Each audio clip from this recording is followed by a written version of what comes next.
Hey guys, it's Kayla back again with more Red Knot, and we have more Shivers. This time it is the Ghost of Devil's Marsh. And I really like the painting of the cover image, but my problems with the first and second book, still persist with this one. Basically it's a hand coming out of a grave. I'm not really sure what the grave says. Barf Island? Bart? B-A-R-T? Bart Island? I don't know if that's somebody's name or where they're located, but hey, it's a thing. And then there are like crows or ravens or whatever kind of birds those are supposed to be. So that looks cool. And then there's like this huge moon in the background. I'm noticing a theme with all of these books. They really like to put a moon, like the same kind of moon in the background somewhere. So, that's a thing. Big ghouls, don't cry. Oh, you are so clever, sir. Samantha should keep smiling, otherwise tears of fear might ruin her summer and probably her life.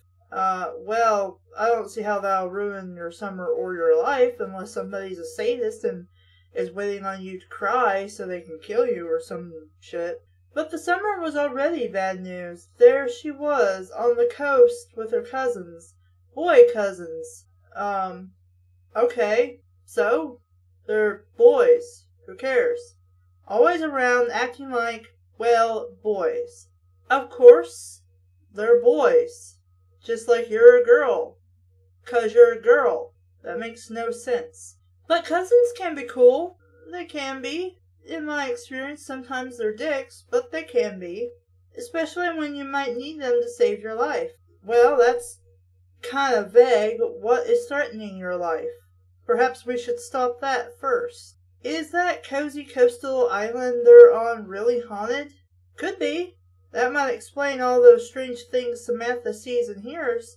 It gets stranger and stranger when Samantha discovers the shocking truth behind the terror. Will all the cousins stay safe and sound, or is it beginning of the end for everyone? Well, all the cousins. How many cousins does she have? You're only talking about 2. Only 2. It's not like there's more of them. Unless there is more of them, which then you should say. But you don't. Listen for the voice of doom! Yeah, I'm so sure. I want to say on the ordering page, I kind of like though I don't know why it makes me think of a Nazi, but inside on the ordering page, there's like this book with a skull on it, and it's got like a neat hat. I think it's supposed to be the falcon that's on the part of the logo, but it kind of looks like an eagle. I'm pretty sure that's supposed to be an eagle, even though they mean it to be a falcon. Chapter 1. Most people think Bart's Island. Yeah, it is Bart. Bart's Island is a little beach town where families go on vacation to lie in the sun, swim, fish, and take a sailboat out sometime. Little shops on Main Street sell cool souvenirs like plastic sharks and neon-colored flip-flops. Because those are cool souvenirs, not just generic crap. There's a pier where the locals go fishing and crabbing. You can get ice cream and play putt-putt in the park by the boardwalk. You can see real pirate's treasure in the museum and climb all 129 steps to the top of the lighthouse. I know there are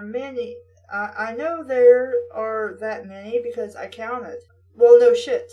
People think it's a quiet little place, but I know the secret of Bart's Island, and I found out the hard way. I stayed there with my cousins, the Dimswells. Dim is right. That's rude. At least that's how I felt when Mom told me where I was spending the summer. No way, I said. Sammy, It'll be lots of fun, Mom said, with that cheery smile she gets when she's trying to convince me of something she doesn't really believe herself. Because my parents would send me to some place where I'm not comfortable going. I'm sure that's a thing that would happen. But I don't even know them. You saw them just a couple of years ago. It was 6 years ago, Mom. How am I supposed to know somebody just because I saw them Christmas when I was 5? That's a fair question. Still doesn't change the fact that that's your family, but it's a fair question. She knew I was right, but that didn't change anything. The next week I was on a plane flying south. I knew we didn't have any choice. It's just my mom and me. It's just Mom and I. My dad died when I was little. Right after school let out, Mom got a big promotion.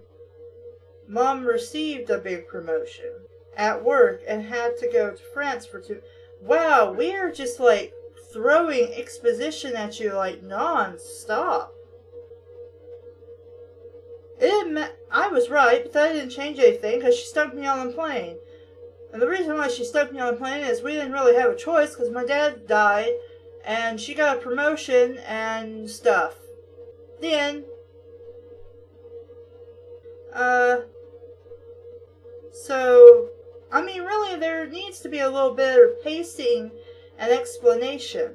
Because really, this should come before her mom getting this promotion should come before explaining that that her dad died. And it should say something like, Mom got a promotion and was going to be in France for 2 months, and I couldn't stay with my father because he died when I was little. That would be a better way to handle this sentence. Work, and she had to go to France for 2 months. She wanted to take me, but knew she wouldn't be around much. Hire a sitter. So the logical thing was to send me to the Dimwells. Or a friend's house. Don't you have a friend whose mom maybe might take you in, give her a little bit of money, you know? I mean, it wouldn't be that difficult, I'm sure. If you could afford, like, a plane ticket. Mom said it would give me a chance to stay at the beach and get to know my dad's side of the family. Especially my cousins. But Mom, I protested, they're all boys. You said there's 2 of them. So it would be they're both boys. Or simply they are boys. Also, what does it matter that they're boys? Who cares? I sure don't, and I didn't. Boys aren't that bad, Samantha, she said. Boys are a nightmare, Mom.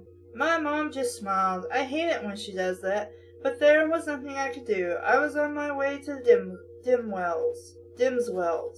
Man, I can't say this last name. Of course, it's also broken up weirdly. I knew I was in a weird place as soon as Uncle Tim pulled into the driveway. Their house was 2 stories and made of stuff called tabby. That's like cement mixed with tiny pieces of shells. It looks neat, but the shells are really sharp. They wouldn't have sanded it down or anything like that. Also, enough about flying on the plane and stuff like that. Enough learning about you as a person, I guess. Uncle Tim and Aunt Sylvie, are marine biologists. Of course they are. Why couldn't they be, I don't know, anything else? Like normal fucking people. Why do they have to be special? Are marine biologists. They work in a lab most of the time. I guess they weren't into house and yard stuff much. The paint was chipping off the shutters, and a couple were loose. The house had a big screen porch with a broken screen door. Okay. 2 rusty bikes lay across the walkway. The grass looked like it hadn't been cut all spring. Why would they have rusty bikes? If they have 2 boys, wouldn't they, have bikes that they actually used? Why does it look like their house is falling apart and nobody lives there? That's weird. In the yard stood the biggest tree I'd ever seen. It had a huge trunk with low limbs that stretched across half the lawn. It was covered with gray and mossy stuff that hung in clumps and waved in the breeze. Uncle Tim saw me looking up. "They're called live oaks," he said.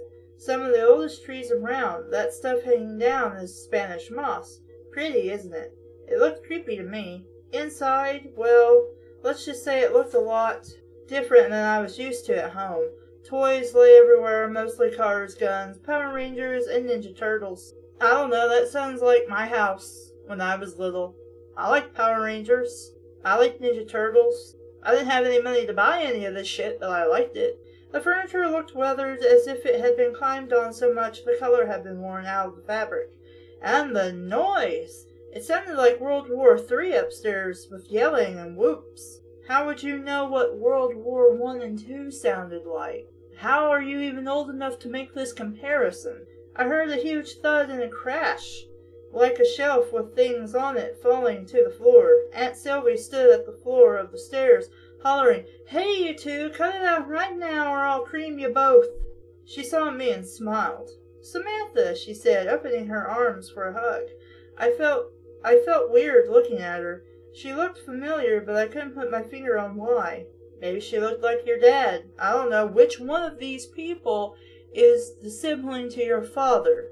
I heard another whoop crash and the tinkling of breaking glass. Aunt Sylvie stormed upstairs. "All right," she screamed, "that's it." Uncle Tim shook his head. "That's Adam and Andy," he said. "You'll meet them as soon as they escape from time out, because she's not going to throw them over her knee and beat their asses. Here, let me show you to your room." He led me upstairs and opened the door to the attic. "It's not fancy," he said, "but I think you'll be comfortable." Junk lay everywhere. Boxes were stacked on top of each other. Books and magazines had been tossed across the floor. Toys spilled out of laundry baskets. More Power Rangers, Batman, and G.I. Joes. Legos, Monopoly, money.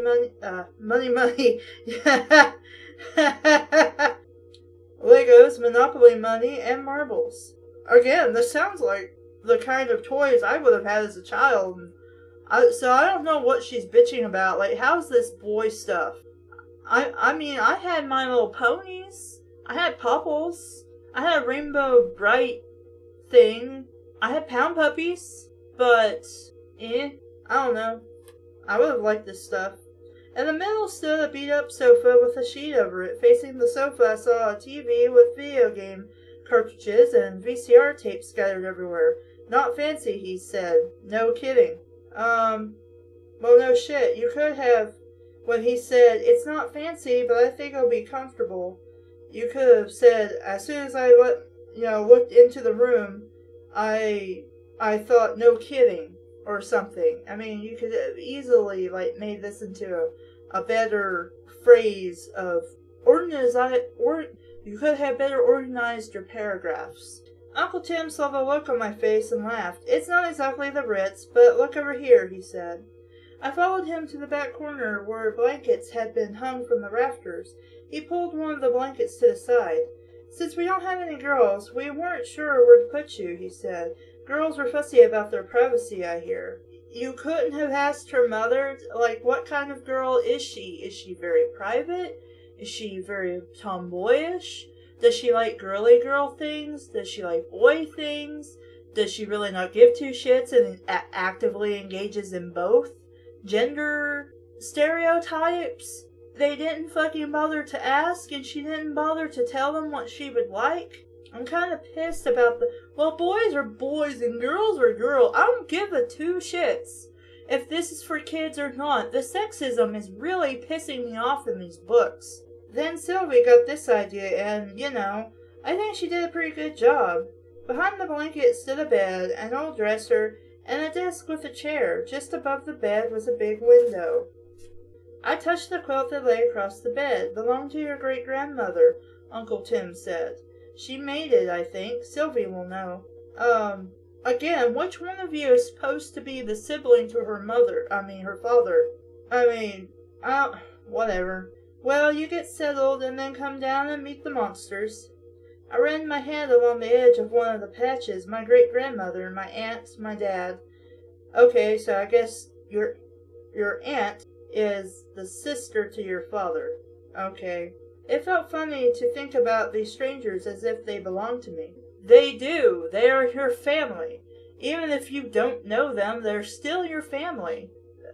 Just because I don't associate with my father's family as much as I do with my mother's family, that still doesn't mean they're not my family.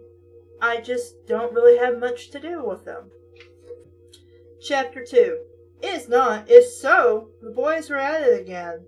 How do you know? This is your first time meeting them. I sat right above their bedroom, so I could hear every word through a vent in the floor of my bed.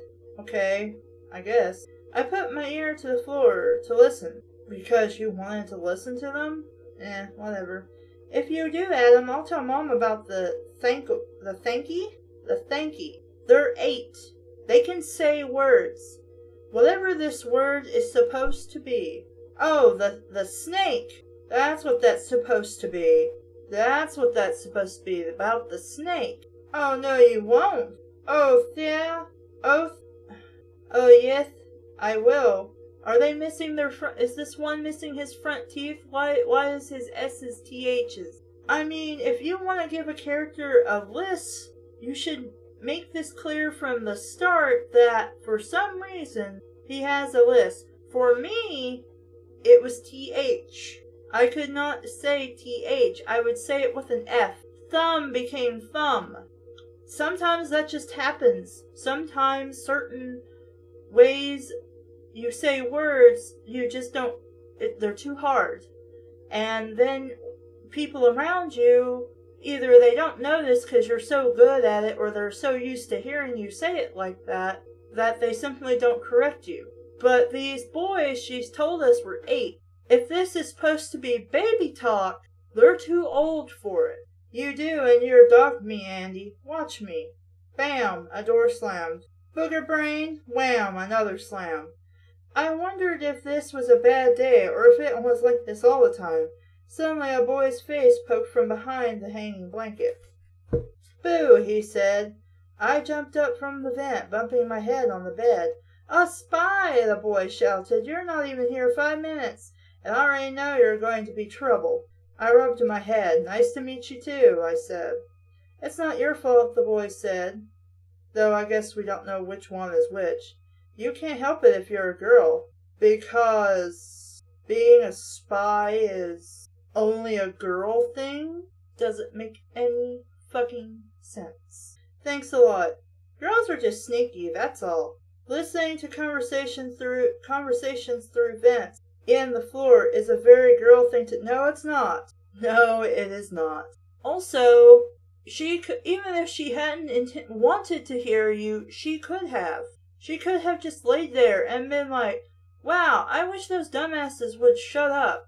Or in fact, she could have even screamed because they could have heard her through the vent. I wish you 2 dumbasses would shut the fuck up because I'm trying to fucking sleep, dicks.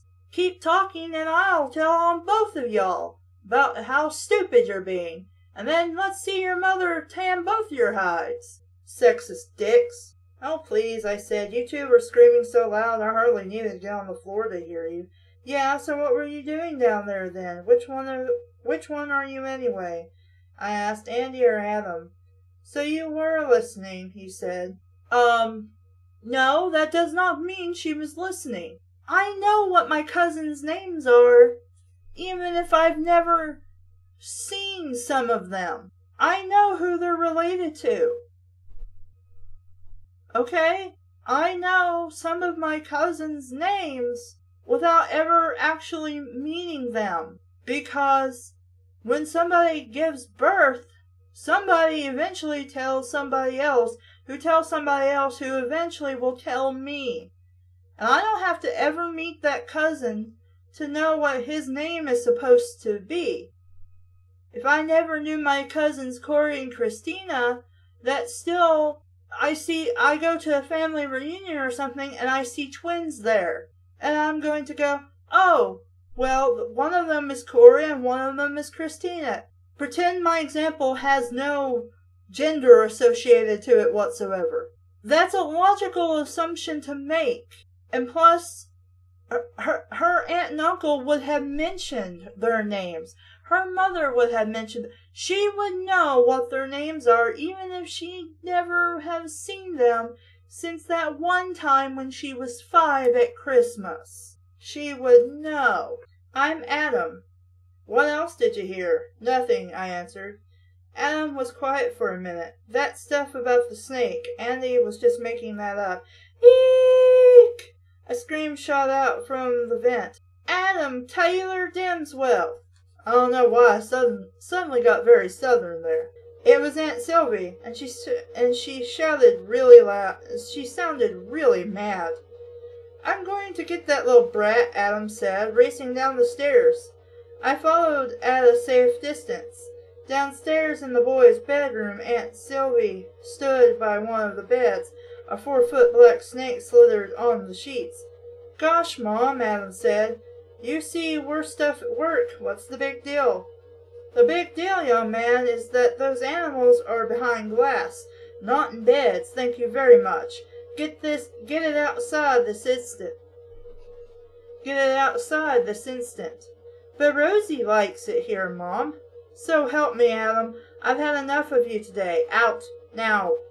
Okay, Adam said. Then he noticed Andy sitting on the other bed with a big grin on his face. You're in deep, creep, Adam muttered. He scooped up the snake.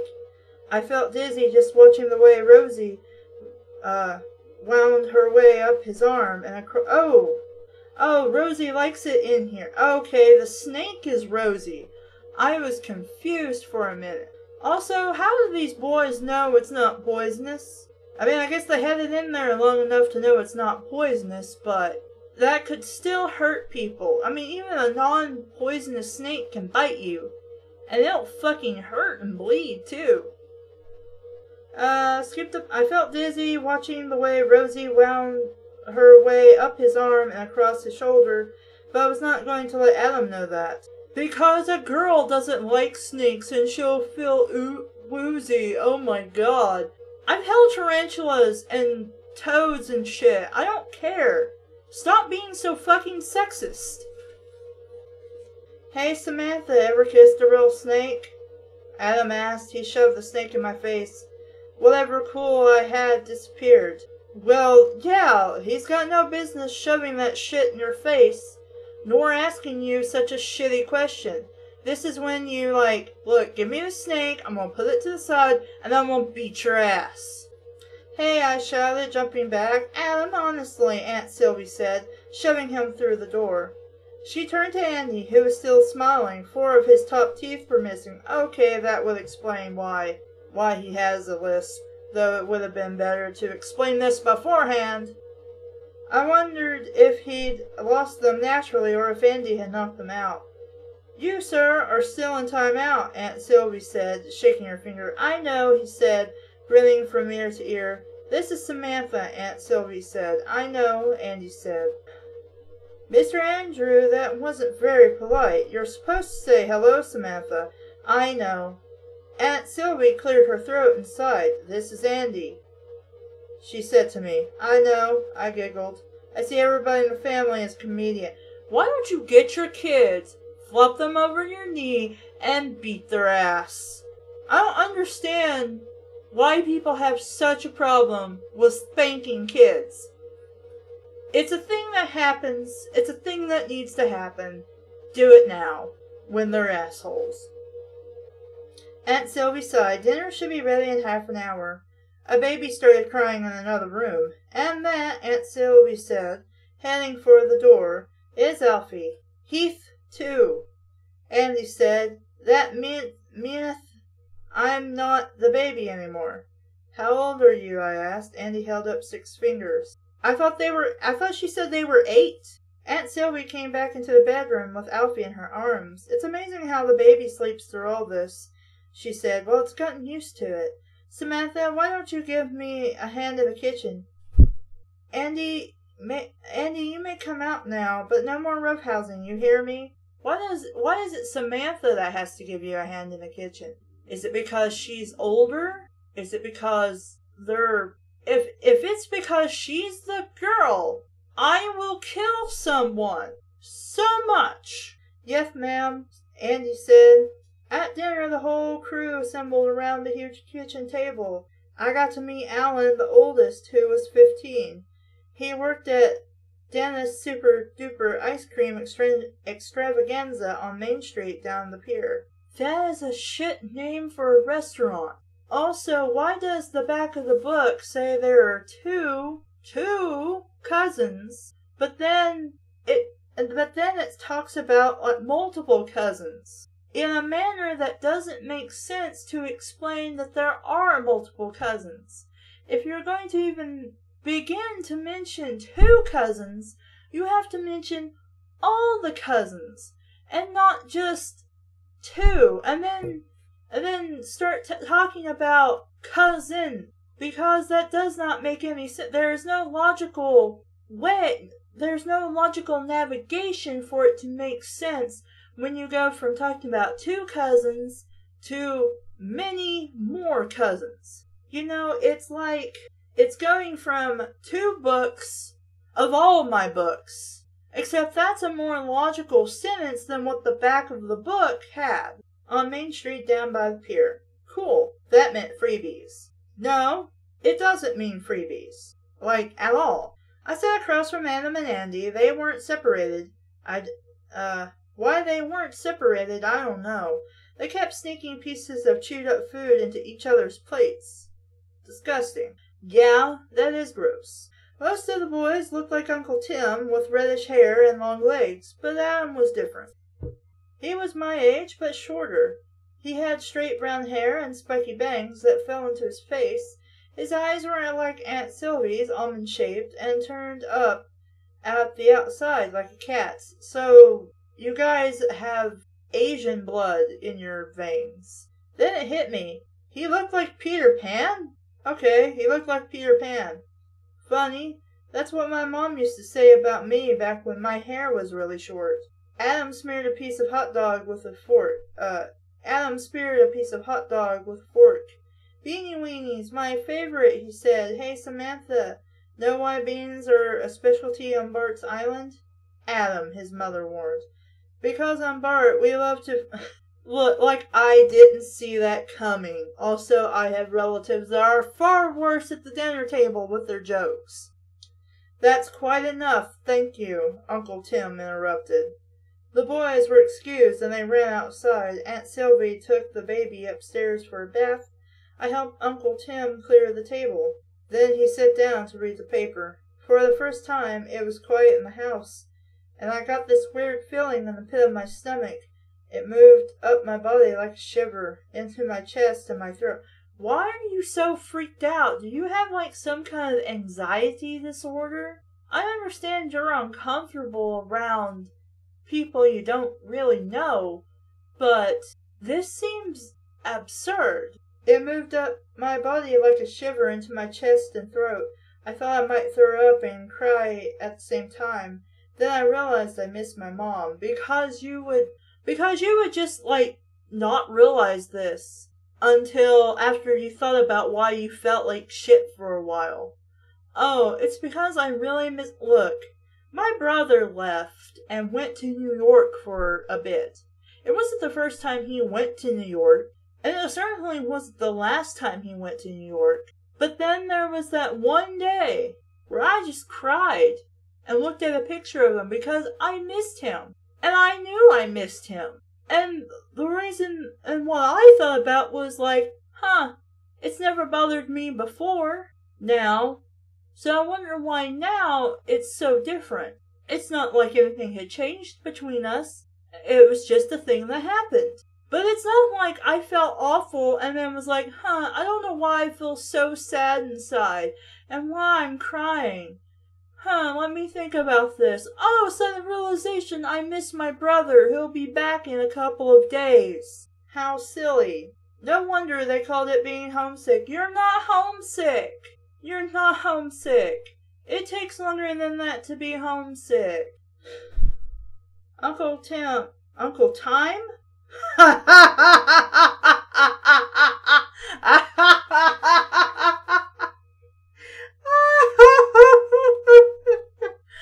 Wow.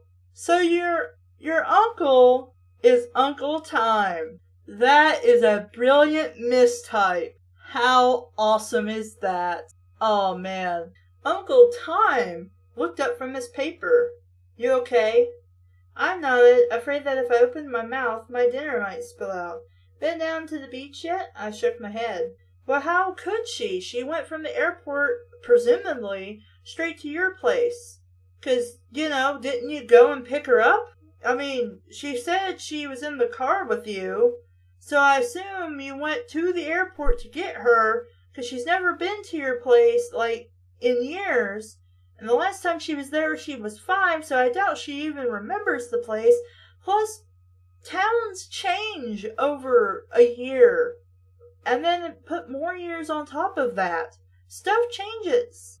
Then what are you doing staring at me, silly girl? Because you would say that to somebody. The world is out there because you would say that to somebody. He said, waving toward the door. No kids allowed inside until sunset. House rules. What if she doesn't want to go outside? What if she wants to go upstairs and write? Or draw? Or what if she wants to go to bed early because she's pretty tired from her traveling? I stood on the porch and looked around. Across the street were more houses. Beyond them lay the ocean. Would they be that close? Like actual houses and not hotels and stuff to the ocean? I don't know. I've never been to the beach. A wide path was marked with a sign that read, Public Beach Access. Mom would have never let me walk around a strange place by myself, or told me to come home when it got dark. Well, what would she have said? I crossed the street and headed for the beach. Do you not have a bathing suit? Did you not pack one? Do you not need to go shopping for one? Can you run around naked at, 11 years old? You're about 11 or 12. I'd been to beaches before, but they weren't like this. What's different from one beach to the next? I was used to calm blue water and snow-white sand. Here, the water was a gray-green with wild foamy waves. The sand was gray, too, like the skin of a wet seal. Layers of heavy gray clouds covered the sky, so I felt so sad I started to cry. I just wished I could talk to my mom. Well, why not give her a call on the phone or call her later? I mean, it's not that big of a deal. It's really not. But she was on a plane somewhere, going very far away. Well, yes, I'm very sorry to hear that, and I'm sorry you're upset by that. But your mom has probably said, hey, when I land, I'll give you a call. It'll be likely very late at night or early in the morning where you are, but I'll do that. I'll make sure I do that so I know you got there safely, and you know I got there safely. Problem solved. A flock of seagulls flew overhead. They started to sing songs about aliens and running far, far away. There must have been 100 of them. They made a huge commotion, squawking and screaming to each other. With all that noise and the pounding of the waves and me crying, it's no wonder I never heard my captors until they were on top of me. What? Your captors? What are you even talking about? Chapter 3. Quick, Sergeant Andrew. Surround the alien, the voice said. I looked up to see 2 huge super soakers pointed in my face. We got her captured, Commander Thur. Oh, it's your cousins being dumbasses? I see. You know, Sergeant, this alien is even uglier than the last one. I think we'll have to kill it. Yes, sir. Yes, sir. Wait, how can you say yes if you have a lisp? Yes, sir. Kill it. Adam, don't you dare. Ready, aim. I broke away and ran, with the boys in hot pursuit. Also, okay, if it was me and I noticed somebody crying, I might try to do something like this to distract them, to kind of play a joke so that their mind will get off whatever it is that makes them sad. But you know the reason why her cousins are doing this is because boys are jerks and they don't understand feelings. It's stupid. I felt a cold, wet splash on my back, then another on my leg. Adam tackled me and we fell to the ground. Sand flew into my mouth. He and Andy took my arms and pulled me toward the water. How about a swim, Samantha? Adam asked. Let me go, I hollered. You said...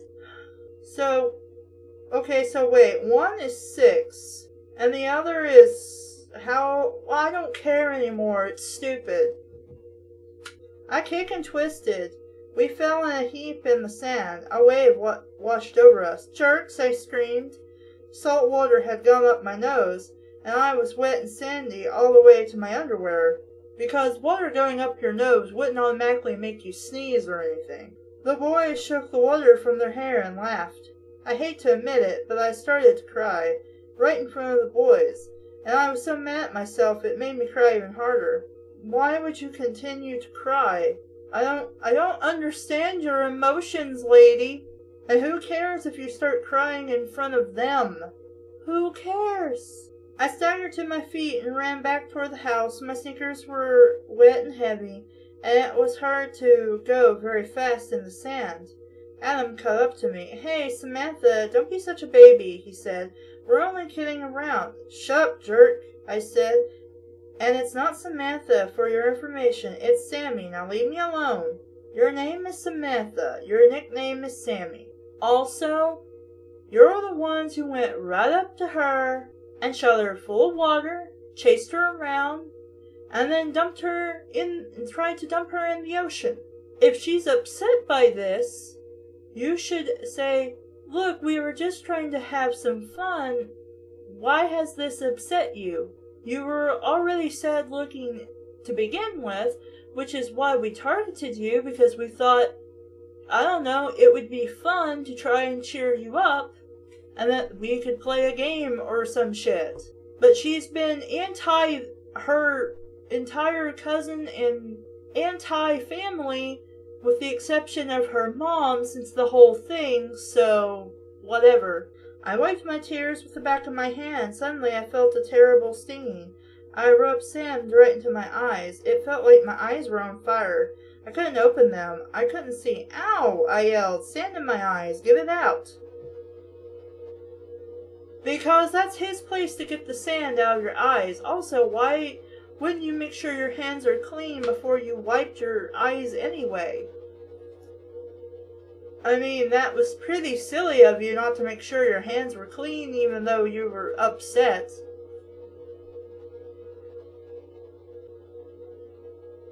Come on, Adam said. He shoved my head under a spigot that stuck out of the ground.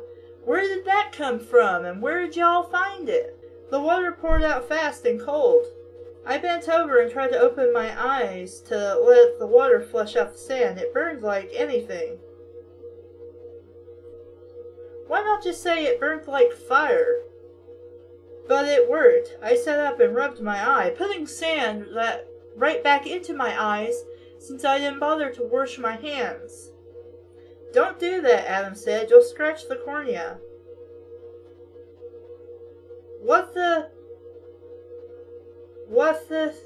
A cornea, Andy asked. It's part of your eyeball, Adam said. I tried to open my eyes. I felt wet, soggy, sandy, and miserable. And miserably. Wait.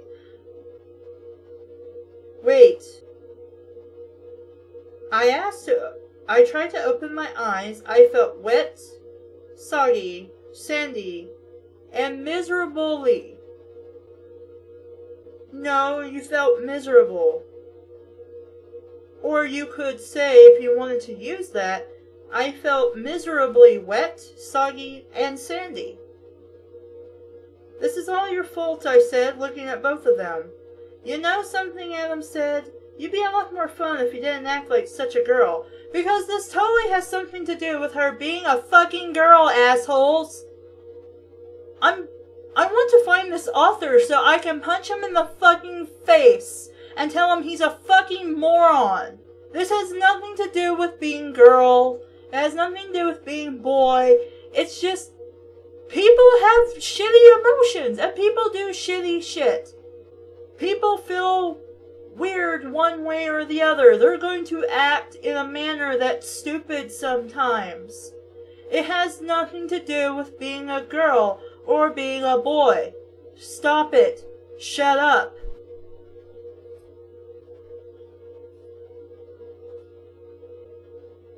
I started walking back to the house. I had enough. Hey, Sammy. Andy said, running up beside me. Want to go ghost hunting? What? I asked. I had trouble understanding him with that lisp of his.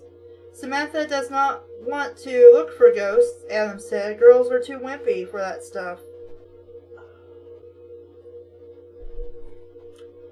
Yes, girls are so wimpy for ghosts and shit that, oh gee, I don't know, they're not gonna watch Jason, Freddy Krueger, Chucky, or Leprechaun, or anything like that when they're 7 years old.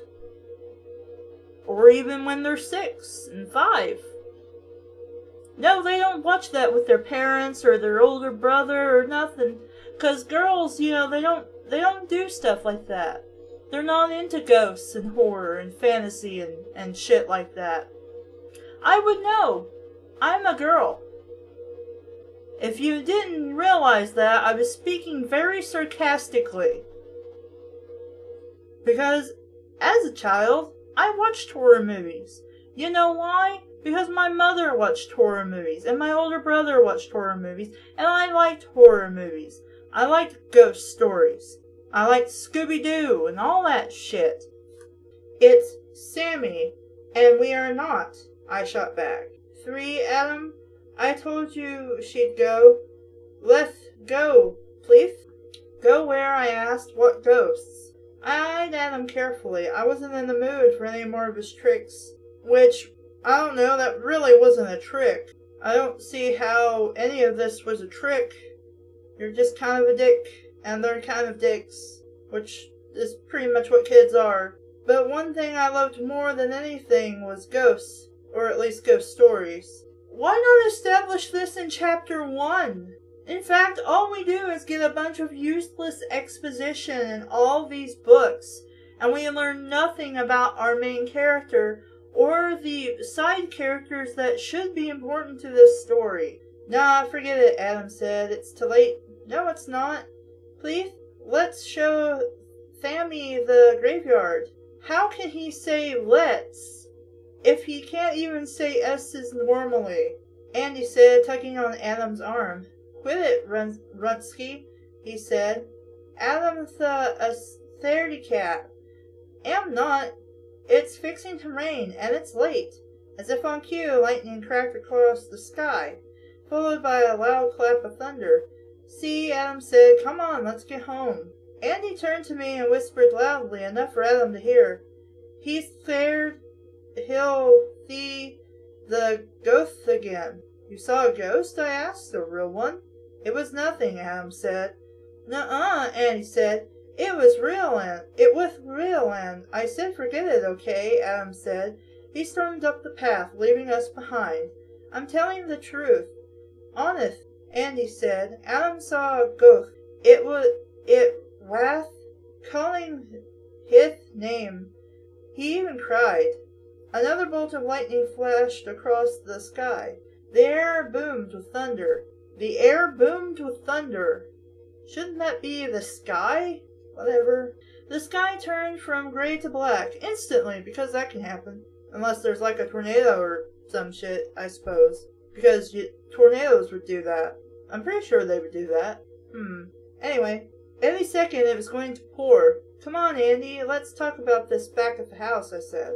The wind whipped around us. Sand stung our arms and legs. My hair flew everywhere, and I had trouble seeing. Follow me, Andy called. We walked up the path between the sand dunes, but we weren't fast enough. The rain fell as hard as if someone had turned on a hose. I'd never seen rain come on so fast.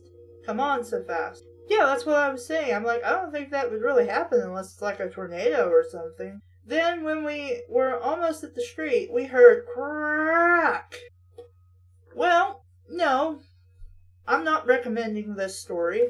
I don't think I'll recommend any of the Shiver books because they're stupid. And honestly, Goosebumps has more thought and character put into them. These books are unbelievably sexist, and especially this one. And it's just really annoying that I have to have that kind of crap thrown in my face while not getting anything done. Writing-wise, aside from the stereotyping, it is slightly better than the first book, and shows improvement in that now we can actually have the main character interacting with other characters, even though it's in such a limited and silly scope. But no, I would say, especially, if anything, don't at least pick up this particular one. Do not pick up The Ghost of Devil's Marsh, because it is stupid, and it is very insulting. So that's it for the Shivers books. Thank you for listening. I'm Caleb. This has been Read Not. Bye! So I'm Caleb, and this has been Read Not. Thank you for listening. Bye!